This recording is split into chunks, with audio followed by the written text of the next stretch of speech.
ಈ ತರದ ಒಂದು ಮೂವಿಗಳಿಗೆ ಒಂದು ನ್ಯಾಷನಲ್ ಅವಾರ್ಡ್ ಕೊಟ್ಟು ಗೌರವಿಸಬೇಕು ಅಂತ ಅನ್ಸುತ್ತೆ. ನೋಡಿ, ದುನಿಯಾ ವಿಜಯ್ ಅವರು ಏನ್ ಮಾಡಿದ್ದಾರೆ ಅದ್ಭುತವಾಗಿ. ನಾನು ಅವರಿಗೆ ಅಭಿನಂದನೆ ಬರೇ ಅಲ್ಲ, ಶ್ರೀರಾಮ ಸೇನೆ ಸಂಘಟನೆ ನಿಮಗೆ ಸಂಪೂರ್ಣವಾದ ಬೆಂಬಲವನ್ನು ಕೂಡ ಸೂಚಿಸ್ತಾ ಇದೆ. ಸೊ ಇದರ ವಿರುದ್ಧ ಹೋರಾಟ ಮಾಡುವಂತ ಪ್ರಕ್ರಿಯೆ ಕೂಡ ನಾನು ಕೈ ಜೋಡಿಸ್ತೀನಿ ಅಂತ ಹೇಳ್ತಾ ಇದ್ದೀನಿ.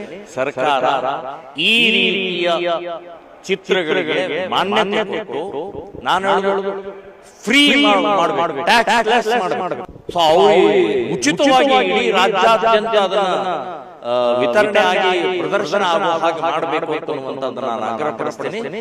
ಇನ್ನು ರಾಷ್ಟ್ರೀಯ ಮಟ್ಟದಲ್ಲೂ ಕೂಡ ಇಂತಹ ಚಿತ್ರಗಳಿಗೆ ಗೌರವ ಪ್ರಶಸ್ತಿ ಕೂಡ ಕೊಡಬೇಕು ಅನ್ನುವಂಥದ್ದು ನಾನು ಆಗ್ರಹಪಡ್ತೇನೆ. ಸೊ ಬೆಂಗಳೂರಿಗೆ ಹೋದಾಗ 100% ದುನಿಯಾ ವಿಜಯ್ ಅವರಿಗೆ ಭೇಟಿಯಾಗಿ ಅಭಿನಂದನೆ ಹೇಳಿ ಅವರಿಗೆ ಗೌರವವನ್ನು ಸಲ್ಲಿಸಿ